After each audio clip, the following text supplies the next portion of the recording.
6 मई की रात थी जब इंडिया ने पाकिस्तान और इसके जेर इंतजाम कश्मीर के इलाकों पर फजाई हमले किए थे। और ऐसे ही एक हमले में पाकिस्तान के जेर इंतजाम कश्मीर के शहर मुजफ्फराबाद में वाक़ बिलाल मस्जिद को शदीद नुकसान पहुंचा था। और हुक्काम के मुताबिक इस वाक़े में 3 अफराद हलाक हुए थे। इस हमले के लगभग 3.5 माह बाद मुजफ्फराबाद पुलिस ने दावा किया है कि उन्होंने एक ऐसे मुलजिम को गिरफ्तार किया है जिसने बिलाल मस्जिद की GPS लोकेशन व्हाट्सएप के जरिए इंडियन खुफिया एजेंसी को फराहम की थी। मुलजिम कौन है और उनके खिलाफ इल्जामात क्या हैं? गिरफ्तार किए गए मुलजिम का नाम उबैद जहांगीर बताया गया है, जबकि उनका ताल्लुक रावलाकोट से है। उबैद जहांगीर के खिलाफ ऑफिशियल सीक्रेट एक्ट 1923 के तहत मुकदमा दर्ज किया गया है।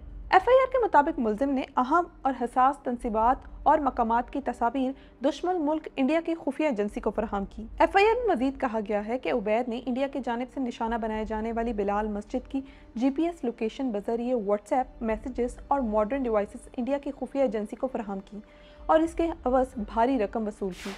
दूसरी जानिब काउंटर टेररिज्म डिपार्टमेंट के एक पुलिस ऑफिसर ने नाम ना जाहिर करने की शर्त पर कहा है कि उबैद जहांगीर का अस्करी तंजीमों से ताल्लुक है और वो पहले भी एक कलदम तंजीम के रुकन थे। तहम दूसरी जानिब गिरफ्तार किए गए मुलजिम उबैद के चचा का कहना है कि उनके भतीजे कभी बाज़ाब्ता तौर पर किसी अस्करी तंजीम के रुकन नहीं रहे, बल्कि एक इमदादी तंजीम जम्मू कश्मीर यूनाइटेड मूवमेंट के रुकन हैं। पाकिस्तान के ज़ेर इंतज़ाम कश्मीर के हाई कोर्ट के वकील अब्दुल समद का कहना है कि उबैद के खिलाफ जिन दफ़ात के तहत मुकदमा दर्ज किया गया है, इन दफ़ात के तहत किसी मुलजिम को 14 बरस से लेकर उम्र कैद तक की सज़ा सुनाई जा सकती है।